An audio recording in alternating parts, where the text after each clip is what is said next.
3 گروہ کے ذکر کرنے کے بعد تو یہی انسانوں کے 3 گروہ کا ہے. تو پہلا لنک جو ہے وہ عبادت کے حوالے سے ہے, کیونکہ عبادت کے تمام طریقے یہاں پہ موجود ہیں. اگر ہم سورت کو پڑھیں گے, اور پہلے سے بھی آپ لوگوں کو بہت سارا نالج اس بارے میں ہوگا کہ اس میں تمام تر احکامات ہیں, جہاد کے بھی, نفاق کے بھی, انفاق خرچ کیسے کرنا ہے, یا روزے کیسے رکھنے ہیں, حج کیا ہے, اور اس کے علاوہ آئلی زندگی یعنی ازدواجی زندگی کے بارے میں, ایون کے ڈیورس کے کیا ہیں, عدت کے کیا ہیں. تو تمام تر احکامات جو ہیں وہ یہاں پہ موجود ہیں. تو احکامات ٹوٹل سبمیشن کیسے اختیار کرنی ہے وہ یہاں پہ سورت البقرہ کے ساتھ ہے. اب جب عبادت بتا دیا گیا کہ عبادت کرو, تو اب عبادت کے لیے جو ہے, عبادت کرنے کے لیے کوئی رول ماڈل بھی تو ہونا چاہیے نا, کس کے جیسی عبادت کرے. تو پچھلی سورت میں اگر ہم دیکھیں تو سورت الفاتحہ میں 3 گروپس مینشن کیے گئے تھے. پہلا گروپ کون سا تھا؟ وہ جن لوگوں پہ انعام کیا تھا یعنی مومنین. دوسرا جو جن پہ اللہ کا غضب ہوا تھا یعنی یہود, جنہوں نے اللہ کی بات سے انکار کر دیا تھا. اور تیسری کیٹیگری کون تھی؟ ضالین یعنی نصارہ, جنہوں نے حق جان کے بھی اس کو جھٹلا دیا تھا یعنی وہ گمراہ ہو گئے تھے. اب یہ تینوں سیکشن جو ہیں وہ سورت الفاتحہ کی آخری آیت میں مینشن ہے. اور اگر ہم دیکھیں کہ سورت البقرہ کو جہاں سے سٹارٹ کیا جا رہا ہے وہاں پہ یہی تینوں کیٹیگریز مینشن کر دی گئی. تو وہاں پہ بتا دیا گیا کہ یہ 3 کیٹیگریز ہیں, ان تینوں کیٹیگریز میں سے یا تو مومن بننا ہے. سورت البقرہ میں بھی دیکھیں تو پہلے تھیم میں ہی ہم جان لیں گے کہ مومن, منافق یا کافر. کہ مومن وہ ہے جو اللہ کے راستے پہ ہے, منافق وہ ہے جو سیدھے راستے سے ہٹ کے گمراہ ہو گیا ہے, پتہ ہے سیدھے راستے کا لیکن گمراہ ہو گیا ہے. پھر اس طرح سے کفار جو اللہ کو مانتے ہی نہیں ہیں, ان کا دل جو ہے وہ کور ہو چکا ہے, وہ ڈس بلیورز ہیں. تو یہ چیز جو ہے وہ یہاں پہ مینشن کر دی گئی. کیوں؟ کیونکہ وہاں پہ ہدایت کی دعا بھی کی تھی. تو عبادت وہاں پہ ایاک نعبد و ایاک نستعین, یہاں پہ فعل امر کے ساتھ اللہ نے کہہ دیا کہ عبادت کرو, تمام انسانوں سے کہہ دیا گیا کہ عبادت کرو. پھر وہاں پہ 3 گروہ کا ذکر تھا کہ یہ 3 گروہ ہیں, یہاں پہ اس کی ڈیٹیل مینشن کر دی کہ وہ 3 گروہ جو ہیں وہ کس طرح سے ہوتے ہیں. پھر اسی طرح سے وہاں پہ بتایا کہ اہدنا الصراط المستقیم, کہ ہمیں سیدھے راستے کی ہدایت چاہیے, سیدھے راستے کی ہدایت چاہیے. یہ مین دعا تھی جو سورت الفاتحہ کی تھی. اور سورت البقرہ کی آیت نمبر 2 میں ذالک الکتاب لا ریب فیہ ھدی للمتقین, اس میں ہدایت ہے. اب یہاں پہ ہے ہدایت, تمہیں ہدایت چاہیے, تمہیں صراط مستقیم پہ چلنا ہے, تمہیں ان لوگوں کو جاننا ہے کہ یہ 3 کیٹیگریز کون سی تھی, اور پھر ان 3 کیٹیگریز میں سے تمہیں عبادت کس طرح کی کرنی ہے. تو یہ لو سورت البقرہ, اس میں یہ ساری چیزیں تمہیں مل جائیں گی. تو بہت ہی خوبصورتی کے ساتھ جو ہے اس کے تمام مضامین جو ہیں وہ پیچھے سورت الفاتحہ کے ساتھ کنیکٹ ہو جاتے ہیں. تو ان سارے مضامین کو انشاءاللہ ڈیٹیل سے بھی ہم اس پہ بات کریں گے, لیکن ابھی ہم اس کا کنیکشن پیچھے پڑ چکے ہیں کہ پیچھے کیا کنیکشن ہے اس کا سورت الفاتحہ کے ساتھ. اب سورت البقرہ کا سٹارٹ اور اینڈ, کہ سٹارٹ کیسے ہوتا ہے اور اینڈ کیسے ہوتا ہے, تو ان دونوں کا مفہوم جو ہے وہ بھی ہم نے دیکھا تھا کہ سورت الفاتحہ میں بھی ہم نے جانا تھا. اور یہاں پہ اگر ہم دیکھیں تو سورت البقرہ کا آغاز کیسے ہوتا ہے؟ حروف مقطعات سے, الف لام میم. تو الف لام میم 3 حروف ہیں, اور رسول اللہ صلی اللہ علیہ وسلم کی حدیث بھی آتی ہے کہ ہر حرف کے اوپر انسان کو 10 نیکیاں ملتی ہیں. اور الف لام میم جو ہے یہ 3 حروف ہیں, ایک لفظ, ایک حرف نہیں ہے. تو یہ تینوں حرف جو ہیں ان کے اوپر آپ کو 30 نیکیاں مل جاتی ہیں. اب یہ جو شروع میں لایا گیا ہے حروف مقطعات سے جو آغاز کیا گیا ہے, اس کا مطلب کیا ہے؟ تو اس کے اسکالرز نے مختلف جو ہیں وہ آرا دی ہیں. 3 ابھی جیسے میں اگر آپ کے سامنے رکھوں بہت ہی لائٹ سی, تو یہ ہے کہ مسلمانوں کو جو ہے وہ عاجزی میں رکھنے کے لیے. کتنا بھی علم ہے نا, کتنے بھی تم دنیا میں فنے خان بنے ہوئے ہو نا, کتنے بھی عقل کل سمجھ رہے ہو نا خود کو, لیکن تم کچھ بھی نہیں ہو. یہیں سے انسان کو بتا دیا گیا کہ تم خود کو بہت بڑی چیز سمجھ رہے ہو, حالانکہ ہو تو تم کچھ بھی نہیں. تم تو ان 3 حروف کو نہیں جان سکتے. اس کا مطلب کیا ہے, یہاں پہ کیوں آئے ہیں, کیا ریزن ہے ان کا؟ تم تو کچھ بھی نہیں جانتے, صرف اور صرف تمہارا رب جانتا ہے. تو تمہارے پاس عقل جو جس کو تم نے ڈرائیونگ فورس پہ رکھ دیا ہے, ایسا تو کچھ ہے ہی نہیں. اب دوسرا یہ ہوتا ہے کہ اس کے ساتھ ساتھ جو ہے وہ زبان کے کلائمیکس بھی ہے. جب حروف مقطعات جو ہے نا وہ کہتے ہیں کہ اس میں کچھ علوم بھی آتے ہیں، علم الاشتقاق جہاں پہ لیٹرز کو پڑھا جاتا ہے، تو ہم اس سارے پورے کے اندر نہیں جاتے. انشاءاللہ کبھی ہم حروف مقطعات پہ بات کریں گے تو پھر ہم اس کو ڈیٹیل سے پڑھیں گے. تیسرا یہ ہے کہ حروف مقطعات کے بعد جو ہے نا وہ ایک قسم ہوتی ہے، یعنی اوتھ ہوتا ہے. اب جو ہے بات میں کیا ہوتا ہے کہ محتاط ہو کے گفتگو ہوتی ہے، کہ سوچ سمجھ کے بولنا ہے. اور عرب کے لوگ جو ہوتے تھے نا، ان کے الفاظ کے بارے میں بہت سوچ سمجھ کے بولتے تھے. ان کو کہا جاتا تھا they are people of words, کہ جو کہہ دیا ہے اس کے ساتھ قائم رہتے تھے. ہماری طرح نہیں تھے دن میں 10 طرح کی جو ہے وہ باتیں بدلتے تھے. آج یہ کمٹمنٹ ہے تو کل وہ کمٹمنٹ ہے، آج ہم نے یہ وعدہ کر لیا ہے تو کل یہ ہے. اب اس کے لیے بہانے ہم اپنے دماغ میں تلاش کرتے ہیں، کیسے ہم کہانیاں بناتے ہیں. تو یہاں پہ وہ بتا دیا کہ حروف مقطعات کے بعد جو ہے وہ قسم ہوتا ہے، اوتھ ہوتا ہے. اور یہ عرب کے لوگوں کو پتا چل جاتا تھا کہ جہاں پہ حروف مقطعات یا اس طرح کی اوتھ قسم والی بات ہے تو اٹ مینس کہ اس کے بعد جو ہے وہ کوئی سیریس بات کی گئی ہے، کوئی بہت خاص بات کی گئی ہے. تو یہ تو تھا آغاز جس میں حروف مقطعات کو لایا گیا. حروف مقطعات اگر ہم اس کو دیکھیں تو انسان کو عاجز بنا دیتا ہے، انسان کو ہمبل بنا دیتا ہے، اور اس کو اپنے کم معمولی ہونے کا ادراک ہوتا ہے کہ میرا علم، میرا عمل ایسا نہیں ہے کہ جو غلطی سے پاک ہو. اختتام میں کیا ہے؟ ایک دعا لائی گئی ہے، اور وہ دعا کیا ہے؟ وہ دعا یہی ہے کہ اے ہمارے رب، ہم سے جو بھول چوک ہو جائے اور جو بھی غلطی ہو جائے اس پہ ہماری گرفت نہ کیجیے گا، اور ہم پہ وہ بوجھ مت ڈالیے گا جو ہم سے پہلے لوگوں پہ ڈالا گیا. اے ہمارے پروردگار، جس بوجھ کو اٹھانے کی سکت طاقت برداشت ہم میں نہیں ہے وہ ہم پہ نہ رکھیے، ہم سے نرمی کیجیے، ہم سے درگزر کا معاملہ کیجیے، ہم پر رحم فرمائیے. تو ہمارا مولا ہے، تو ہمارا مولا ہے، ہماری کافروں کے مقابلے میں مدد کی. تو یہ دعا کیا ہے؟ اصل میں شروع ہو رہی ہے حروف مقطعات سے، اختتام ہو رہا ہے دعا کے اوپر. شروع میں ایک بتا دیا گیا کہ تم کچھ بھی نہیں ہو، تم ایک معمولی سی چیز ہو، وہ تمہارا رب جو ہے نا اس کے پاس ہے فل اتھارٹی. اور آخر میں کوئی انسان جو ہے وہ جب دعا مانگتا ہے یا اس کو اپنی کم علمی کا احساس ہوتا ہے تو ہی وہ توبہ کرتا ہے نا. رب کے سامنے جھکتا کب ہے، رب سے دعا کب مانگتا ہے؟ جب اسے پتا ہوتا ہے کہ میں تو کچھ بھی نہیں ہوں، اور میں ایسا نہیں ہوں کہ میرے سے کبھی کوئی غلطی نہ ہو. انسان کو خود کو فرشتہ سمجھنے کی غلطی نہیں کرنی چاہیے کہ مجھے جو ہے وہ سب کچھ پتا ہے. ایسا نہیں ہے. وہ اس کو جتنا پتا ہے، جتنا اللہ نے اس کو علم دیا ہے، یہاں اللہ نے جتنا اس کو سمجھ دی ہے، پوری کے پورا علم اور سمجھ اس کے پاس نہیں ہے. تو یہ پہلا اینگل ہے سورت کے آغاز اور اختتام کو سمجھنے کا، یعنی کہ ہمیں ہمیشہ اللہ کے سامنے جھک کے رہنا ہے. اللہ کے ساتھ اپنے تعلق کو اسٹرانگ بنانے کے لیے اللہ سے مغفرت بھی طلب کرنی ہے اور اسی کی مدد کو طلب کرنا ہے. تو اسی کے ساتھ ساتھ اس میں اس سے پہلے والی اگر آیت کو دیکھیں نا، تو اس سے پہلے والی آیت میں کیا ہے؟ لا یکلف اللہ نفسا الا وسعها، کہ انسان جو ہے وہ کسی ذات پہ اس کی طاقت سے زیادہ بوجھ نہیں ڈالتا، انسان کسی جان کے اوپر. تو اس آیت کو انشاءاللہ ہم اس مقام پہ بہت اچھے سے زیادہ سمجھیں گے. تو یہاں پہ ایک اور چیز، چھوٹا سا پوائنٹ کی بات یہ ہے کہ بیکار بحث میں نہیں الجھنا، اس سے تعلق نہیں ہے، اس سے پرہیز کرنا چاہیے. حروف مقطعات پہ اگر کوئی بحث کرنا شروع کر دے تو کوئی کیا الٹیمیٹ اس نتیجے پہ پہنچ سکے گا؟ ہرگز نہیں پہنچ سکے گا. تو جب اللہ نے ایک چیز سے جو ہے وہ آپ کو غافل رکھا ہے، بے خبر رکھا ہے، تو ایویں اس میں اپنے آپ کو انویسٹ نہیں کرنا چاہیے، اپنے آپ کو اس کام میں نہیں لگا دینا چاہیے، کیونکہ اللہ نے تو وہ آپ کو بوجھ نہیں ڈالا. اللہ نے تو ایسا کچھ آپ کی رسپانسبلٹی نہیں لگائی کہ بھئی حروف مقطعات کو سمجھو، نہیں، ایسا کچھ بھی نہیں کہا ہوا. تو اگر انسان خود کو اپنے آپ کو کسی ایسی چیز میں انویسٹ کر دیتا ہے یا ایسی چیز میں لگا دیتا ہے جس کا کوئی اس کے عمل کے ساتھ تعلق نہیں ہے، بیکار چیزوں میں لگا دیتا ہے، تو اللہ نے ایسا کوئی انسان پہ بوجھ نہیں ڈالا. انسان خود اپنی برداشت سے زیادہ خود اپنے اوپر بوجھ ڈالتا ہے.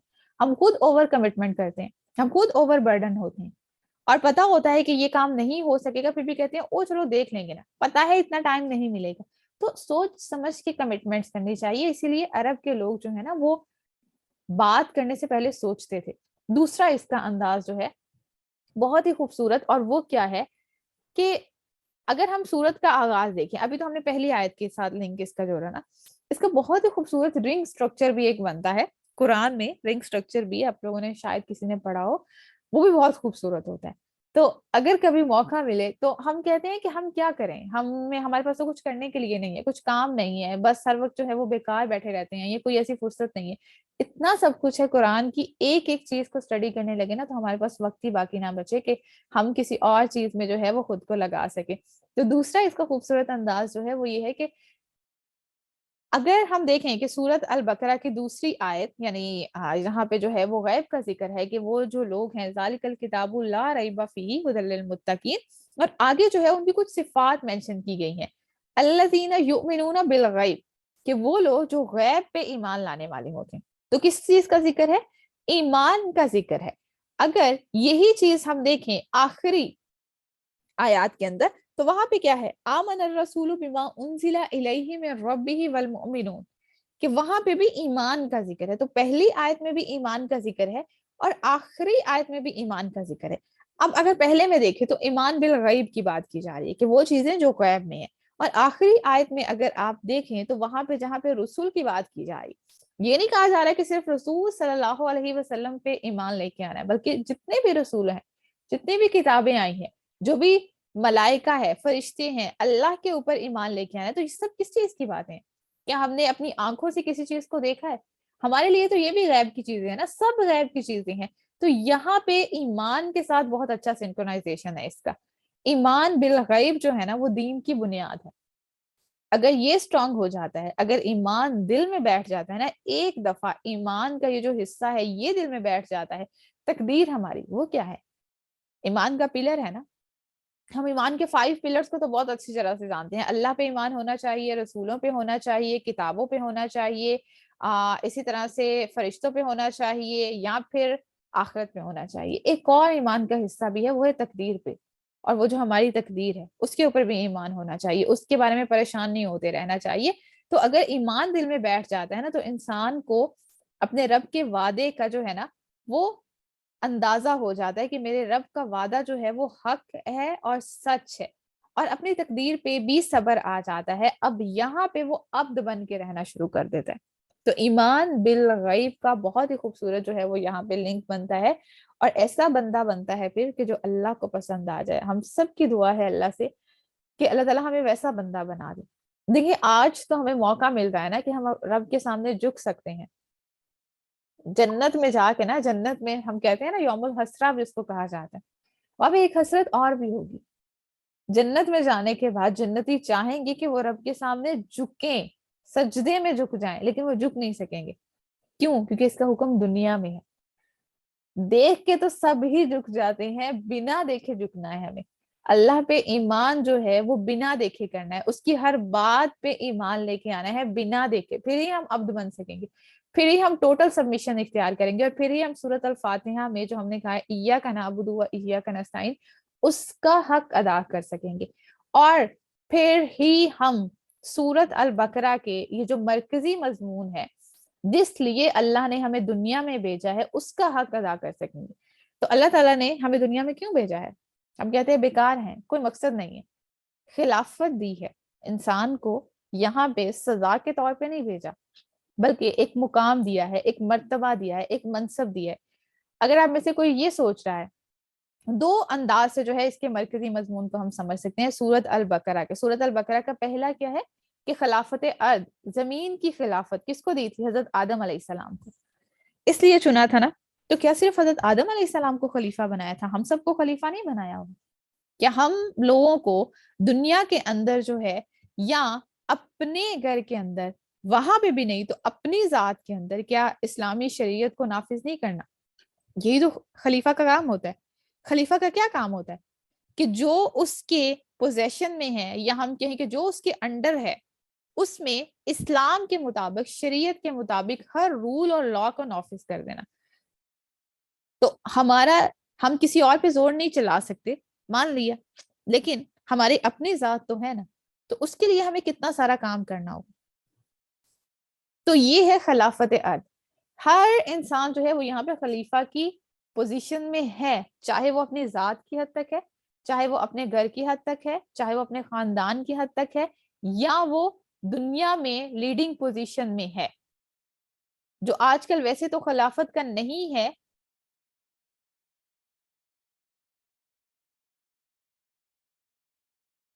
لیکن خلافت ارض تو زمین کی خلافت دی تھی.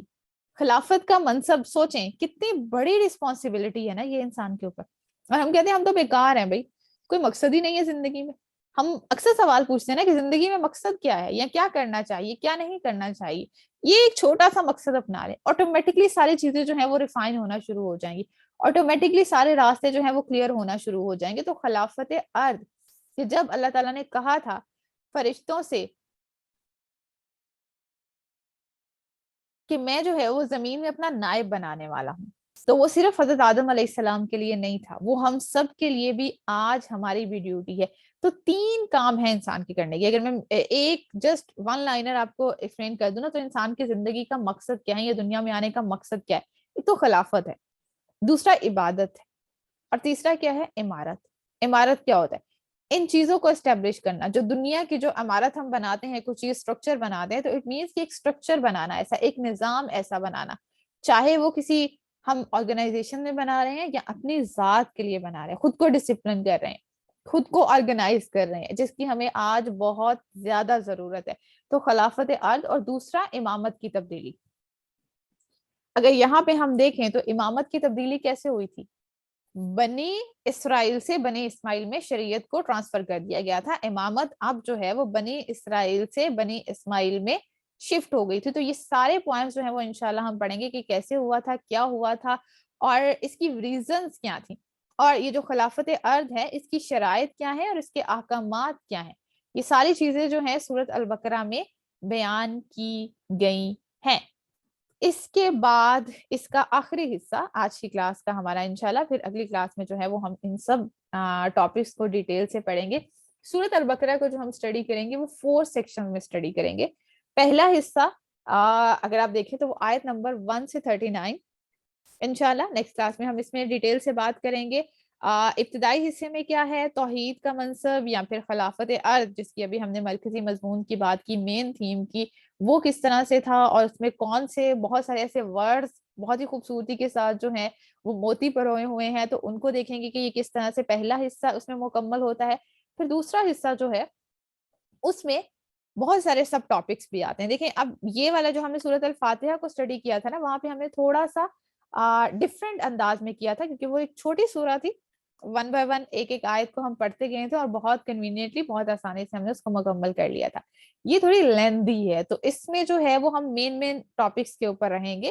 پہلا حصہ اس کے کچھ سب ٹاپکس ہوں گے, پھر دوسرا حصہ اس کے کچھ سب ٹاپکس ہوں گے جس کو ہم اسٹڈی کریں گے. دوسرا حصہ اس میں بنی اسرائیل کو ہم اسٹڈی کریں گے, ان کا نیچر یا قرآن نے کس طرح سے مینشن کیا گیا ہے, ان کے خلاف جو فرد جرم عائد کی گئی ہے, یا ان کا کیا ایسا جرم تھا, ان کے اسباب کیا تھے, ان کی نشاندہی ہوگی. پھر اسی طرح سے امامت کے منصب سے کیوں ہٹایا گیا انہیں, کیوں بنی اسرائیل سے اتنے سالوں سے پوری چین انبیاء کے ان میں آ رہی تھی, اور اب کیوں ایسا جو ہے وہ کیا گیا کہ اب جو ہے وہ شفٹ کر دیا گیا, اور اب یہ بنی اسماعیل کے پاس آ گئی. تھرڈ حصہ جو کہ آیت نمبر 143 سے 283 میں ہے, بہت ہی خوبصورت.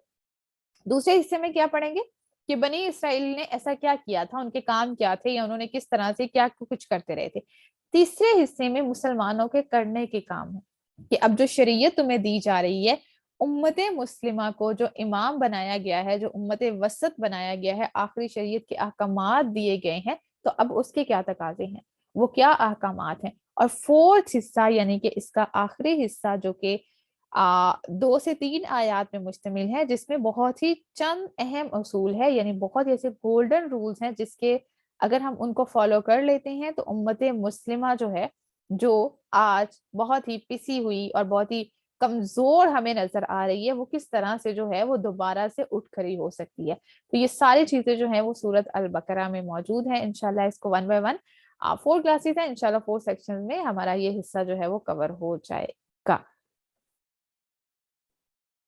جی اب اس میں سے کوئی سوال ہے تو وہ آپ پوچھ سکتے ہیں.